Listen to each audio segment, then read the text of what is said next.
Good afternoon all of you. आज अपने lecture में हम लोग पढ़ने जा रहे हैं एक्शन रिसर्च क्या है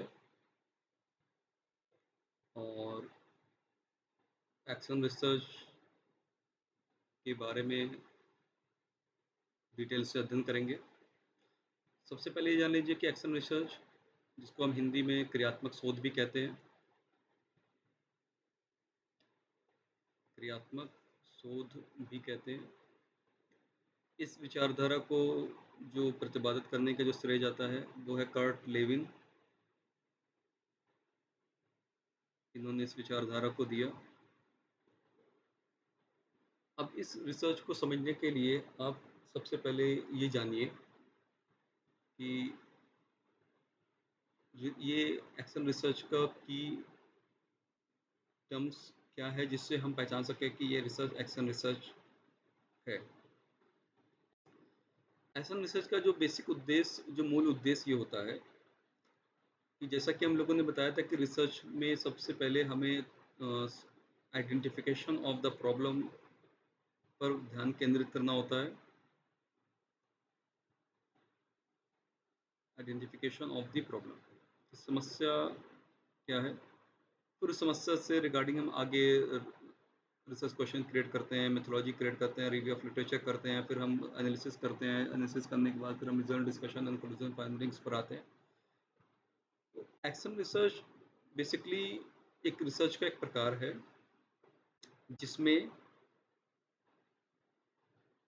इस बात पर फोकस किया जाता है कि किसी रियल वर्ल्ड प्रॉब्लम का,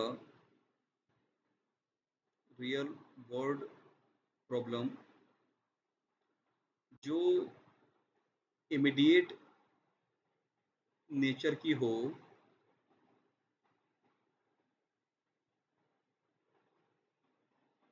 उसका real world, real time solution, real time practical solution ये प्रोवाइड कराता है। नंबर टू, ना केवल real time practical solution provide कराता है बल्कि इसके इमीडिएट एप्लीकेशन पर भी वर्क करता है।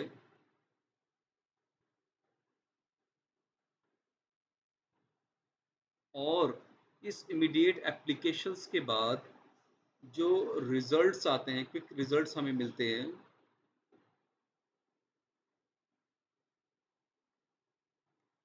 उस रिजल्ट को रिपोर्ट भी करता है।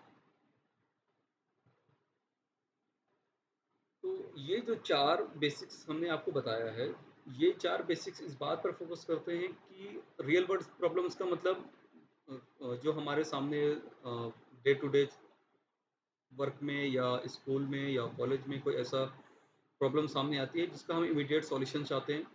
उसका रियल टाइम सॉल्यूशंस का मतलब होता है कि एट द टाइम जब हम उस प्रॉब्लम को स्टडी कर रहे होते हैं, उस टाइम उस प्रॉब्लम का हम सॉल्यूशंस को फाइंड आउट करते हैं और उस सॉल्यूशन को, एक ऐसा सॉल्यूशन फाइंड आउट करते हैं जो प्रैक्टिकली पॉसिबल हो, जिसको हम प्रैक्टिकली इम्प्लीकेट कर सकें और उसके इमीडिएट एप्लीकेशन पे वर्क किया जाता है। और फिर उसका क्विक रिजल्ट मतलब रिफ्लेक्शन फाइंड आउट किया जाता है कि क्या वो रिजल्ट जो हमने solution, practical solution find out किया, उसका रिफ्लेक्शंस क्या हुआ, उसके रिजल्ट क्या निकल के आ रहे हैं। तो ये जो चार चीज़ें हैं बेसिक, इस पर फाइंड आउट करते हैं।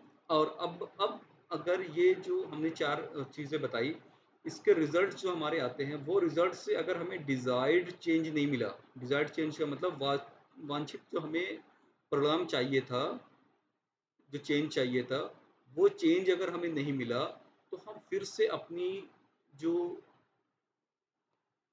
प्लानिंग है उसको रीप्लान करें, रिवाइज प्लान को रिवाइज करेंगे।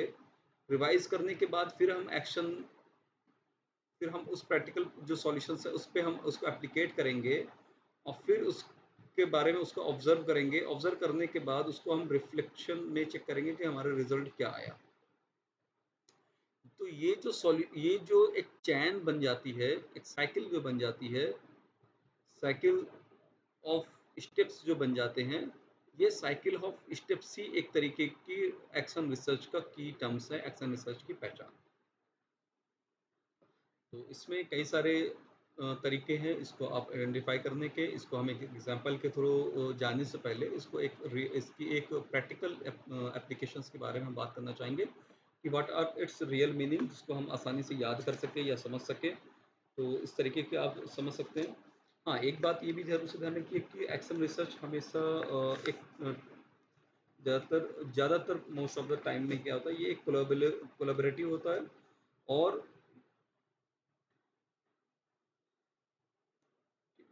इसके जो प्रैक्टिकल सॉल्यूशंस होते हैं वो प्रैक्टिकल सॉल्यूशंस फाइंड आउट किया जाता है, उस पर वर्क किया जाता है।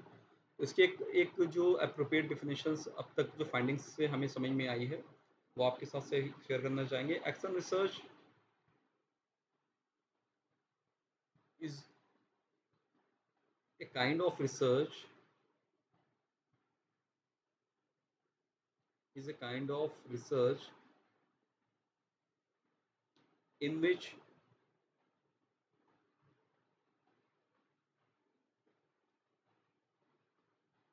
the practical the practical solution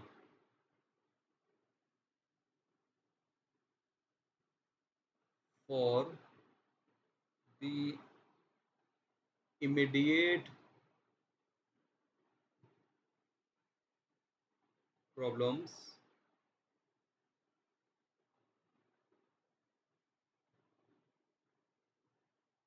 practical solutions for the immediate problems are developed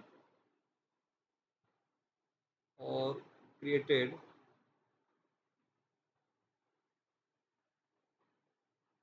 with its immediate applications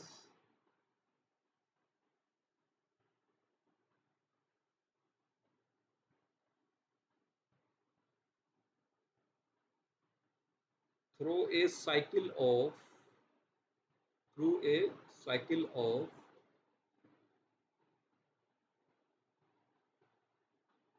of planning,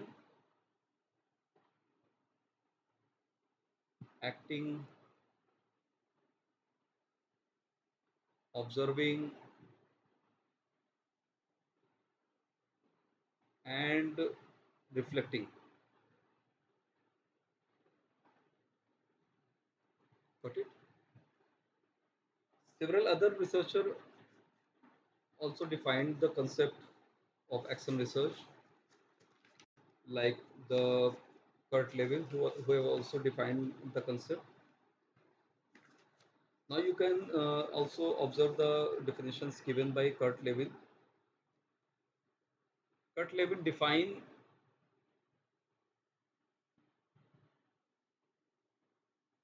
it as it is a spiral of steps, as it is a spiral of steps, each of which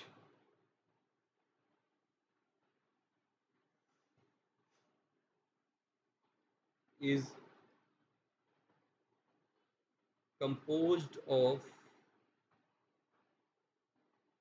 a circle of planning,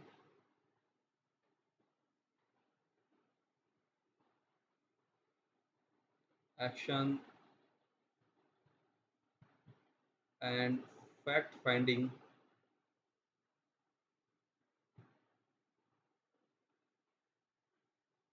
about the result of action.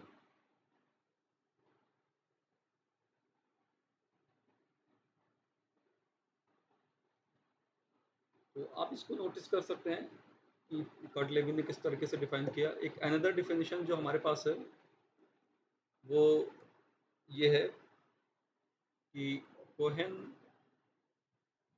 And मैन्योन ने define किया हुआ है 1989 में। इन्होंने कहा कि it is a small scale intervention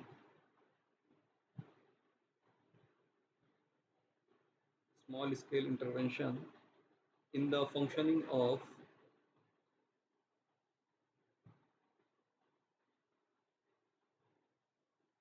in the functioning of the real world। अभी इस डिफिनेशंस को या और भी जो हमने अभी बात की उसको एक प्रैक्टिकल एग्जांपल के थ्रू बात करेंगे, तो वहाँ से हमें समझ में आ जाएगा। Close examination of the effects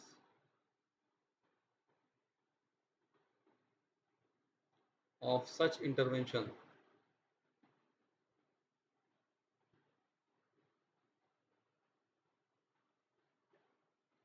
ठीक है, तो अब इसको हम लोग बात कर लेते हैं कि जो है इसको एक एग्जांपल के थ्रू समझने की कोशिश करते हैं कि ऐसा रिसर्च हम कब इस्तेमाल करते हैं और किस सिचुएशन में इस्तेमाल करते हैं, कैसे इसके हम फाइंड आउट करते हैं कि कैसे ये रिसर्च के बारे में।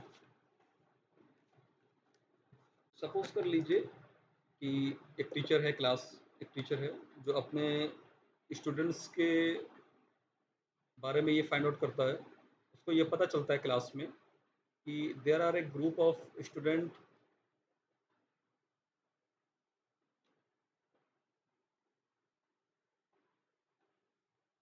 Struggling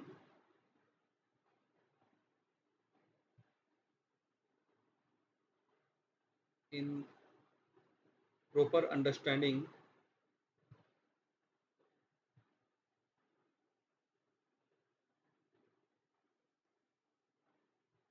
of the lecture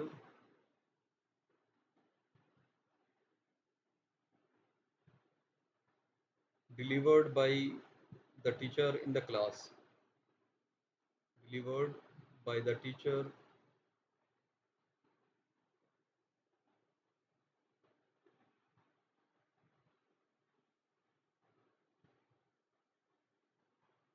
delivered by the teacher in the classroom।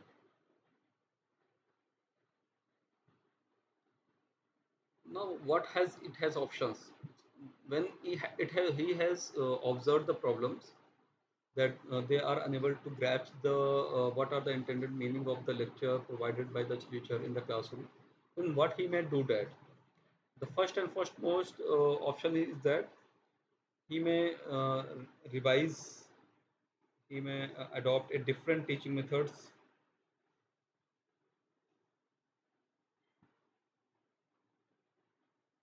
for adopting the different teaching methods. He will study the teaching methods and then find the suitable teaching method for their student, suitable teaching method for their student. Now second thing is that when he will find the suitable teaching method for his student, then what he will do that he will plan the teaching, how to teach in the class. Now, when he will plan his teaching, what he will how he will teach in the class and what will be taught in the class. After that, he will go to the class and teach in the class. Means that he will taking the action, teaching in the class. After teaching in the class, he will observe his teaching methods. He what are whether his new teaching methods are effective or not, whether it is sufficient to deliver the intended meaning of the lecture to the students. When he will observe, then he will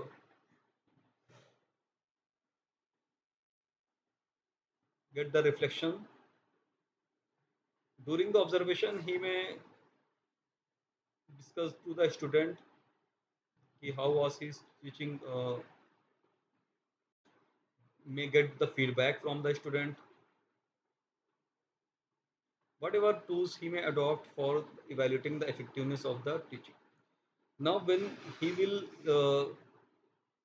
get the feedback, then to know the reflection on a student, whether they are understanding his lecture or not, he may plan the appropriate test or written exam or any other tools he may adopt to check the reflection. Any other tools may adopt to check the reflections. If he is teaching plan is not helpful in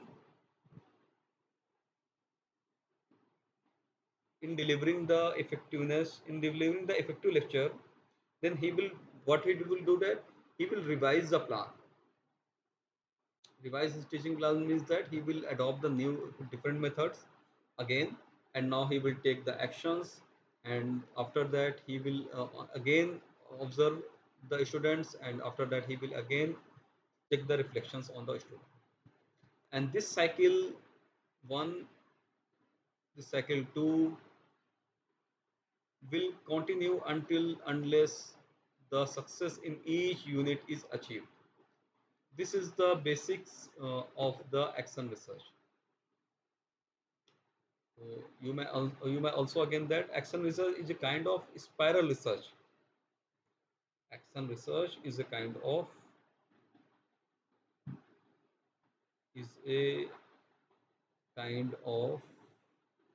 spiral or cyclical research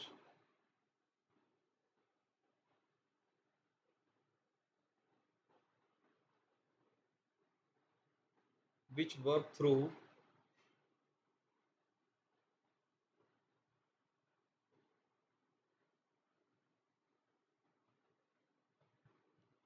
plan,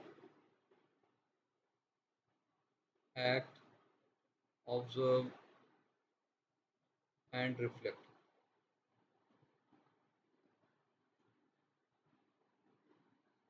अब इसकी meanings समझने के बाद हम इसके अब थोड़ा सा स्ट्रेंथ पर भी बात कर लेते हैं कि इस रिसर्च के क्या फ़ायदे हैं या क्या इसकी विशेषताएं हैं। सबसे पहले क्या है कि ये research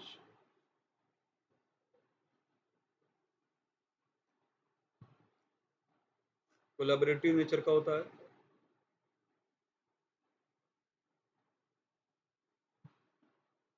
collaborative nature means that जो रिसर्चर होता है वो researcher works with the group of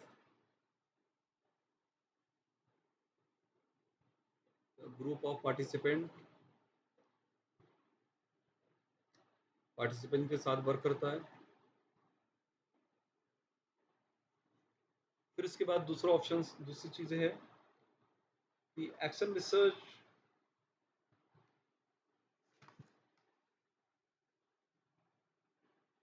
practical solution oriented होता है।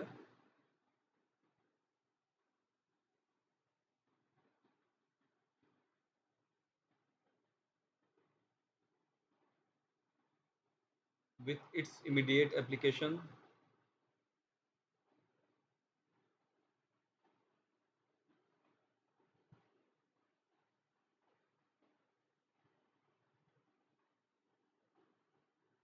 फिर now this may be the third point, and the second point is that action research is of focuses on action research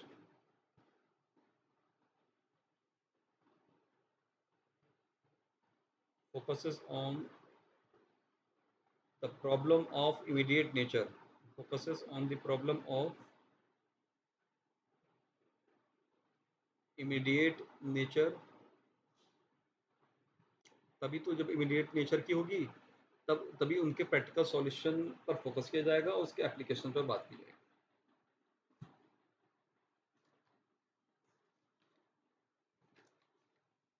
इसके साथ साथ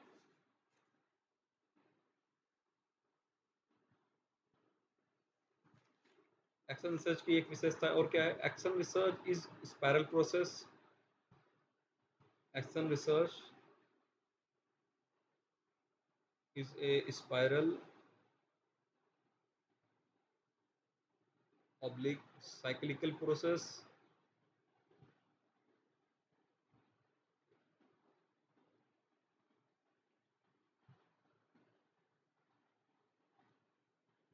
ये 4 बेसिक्स इसके strengths है या आप फीचर्स भी कह सकते हैं।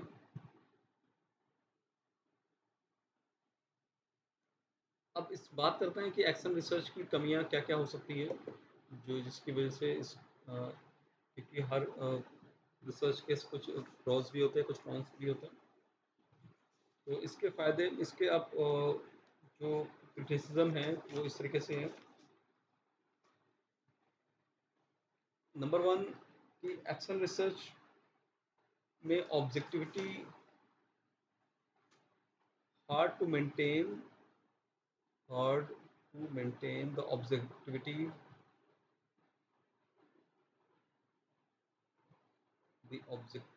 of the research.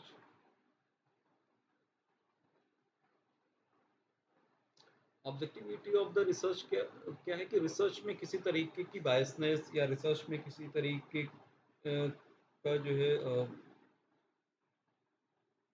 आप ये कह सकते हैं कि फेवरिज्म नहीं होना चाहिए, बायसनेस नहीं होना चाहिए या फेवरिज्म नहीं होना चाहिए।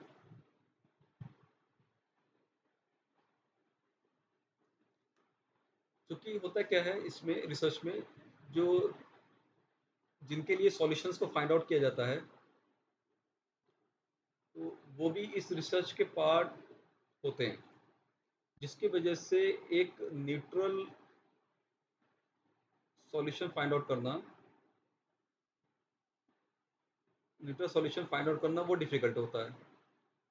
फाइंड आउट करना डिफ़िकल्ट होता है, तो जिसकी वजह से उसकी एप्लीकेशंस भी क्वेश्चन मार्क लगते हैं। उसके बाद दूसरा क्या है कि एक्शन रिसर्च में जनरलाइज़ेबिलिटी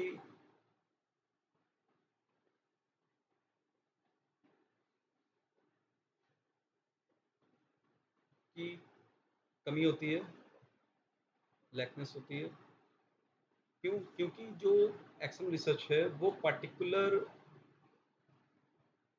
एक तरीके का सिचुएशनल होता है। जो पार्टिकुलर रिसर्च पर फ़ोकस करता है, जो पार्टिकुलर सिचुएशनल होने की वजह से it is of the situational nature और सिचुएशनल होने की वजह से ये जो प्रॉब्लम को फाइंड आउट करता है, तो वो प्रॉब्लम भी सिचुएशनल होती है। हो सकता है कि यहाँ के जो रिज़ल्ट्स फाइंड आउट हो, वो रिज़ल्ट अदर सर्कमस्टेंसेस में एप्लीकेबल ना हो। इस वजह से इसकी जनरलाइज़ेबिलिटी की जो है कमी होती है। ठीक है? तो यहाँ पर ही हम लोग आज की क्लास एंड करते हैं और बाकी आगे के बारे में हम लोग आगे स्टडी करेंगे। Thank you to all.